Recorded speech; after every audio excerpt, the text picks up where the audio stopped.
ನಾಯಕತ್ವ ಏನಿದ್ರೂ ಮೊನ್ನೆ ಮುಖ್ಯಮಂತ್ರಿಗಳು ಸ್ಪಷ್ಟವಾಗಿ ಹೇಳಿದ್ದಾರೆ. ಸೊ ನಮ್ಮ ಪಕ್ಷದ ಅಧ್ಯಕ್ಷರು ಡೆಪ್ಟಿ ಸಿ ಎಮ್ ಹೇಳಿದ್ದಾರೆ, ಹೈಕಮಾಂಡೇ ಅಂತಿಮ ತೀರ್ಮಾನ, ಹೈಕಮಾಂಡೇ ಏನಾದ್ರೂ ತೀರ್ಮಾನ ತಗೊಳುತ್ತೆ, ಅದಕ್ಕೆ ನಾವಿಬ್ಬರು ಬದ್ಧ ಅಂತ ಹೇಳಿದ್ದಾರೆ. ಅದರಿಂದ ಆ ಪ್ರಶ್ನೆನೇ ಉದ್ಭವ ಆಗಲ್ಲ.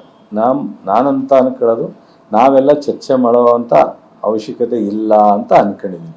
ಸೊ ಇಬ್ಬರೂ ಪಕ್ಷ ಅಧಿಕಾರಕ್ಕೆ ಬರಲಿಕ್ಕೆ ಹೈಕಮಾಂಡ್ ಜೊತೆ ನಮ್ಮನ್ನೆಲ್ಲನೂ ಒಟ್ಟುಗೂಡಿಸಿ, ಕಾರ್ಯಕರ್ತರು ಒಟ್ಟುಗೂಡಿಸಿ ಭಾಳ ಕಷ್ಟಪಟ್ಟು ಹೋರಾಟ ಮಾಡಿ ಇಬ್ಬರು ಅಧಿಕಾರಕ್ಕೆ ತಂದಿದ್ದಾರೆ.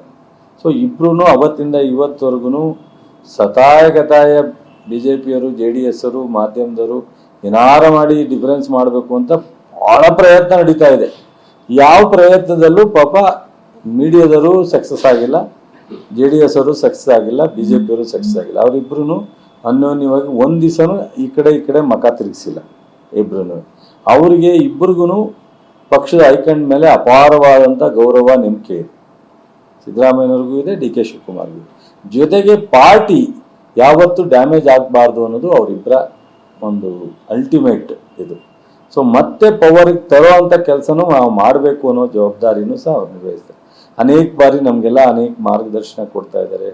ಅನೇಕ ಜಿಲ್ಲೆಯಲ್ಲಿ ವ್ಯತ್ಯಾಸ ಇದ್ದರೆ ಅಥವಾ ಪಕ್ಷ ಸಂಘಟನೆ ಇದ್ದರೆ ಅಥವಾ ಡಿಪಾರ್ಟ್ಮೆಂಟ್ಗಳೇನ ಮಾಡೋ ಅಂಥದ್ದು ಇದ್ದರೆ ಇಬ್ಬರೂ ಕ್ಯಾಬಿನೆಟಲ್ಲಿ ಸಿ ಎಮ್ಮು ನಿರಂತರವಾಗಿ ನಮಗೆಲ್ಲ ಅಡ್ವೈಸ್ ಮಾಡ್ತಿರ್ತಾರೆ.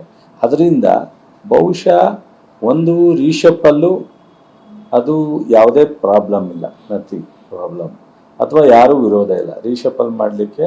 ಸೊ ಅವ್ರು ಏನು ತೀರ್ಮಾನ ತಗೋತಾರೆ ಅದಕ್ಕೆಲ್ಲರೂ ಬದ್ಧರಾಗಿದ್ದಾರೆ.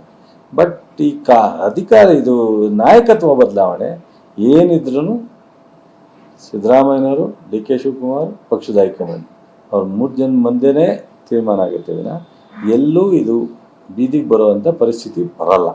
100ಕ್ಕೆ 1,00,000% ಇವತ್ತು ನಾನು ಹೇಳ್ತಾ ಇದ್ದೀನಿ, ಎಲ್ಲವೂ ಕ್ಲಿಯರಾಗಿ. ಸೊ ಮುಂದುವರಿತಾರೋ, ಬದಲಾವಣೆ ಮಾಡ್ತಾರೋ, ಇವ್ರು ಅಕ್ಸೆಪ್ಟ್ ಮಾಡ್ತಾರೋ, ಇವ್ರನ್ನ ಅಕ್ಸೆಪ್ಟ್ ಮಾಡ್ತಾರೋ, ಅದೆಲ್ಲ ಅದು ಇಬ್ಬರು ಮಧ್ಯದಲ್ಲಿರುತ್ತೆ.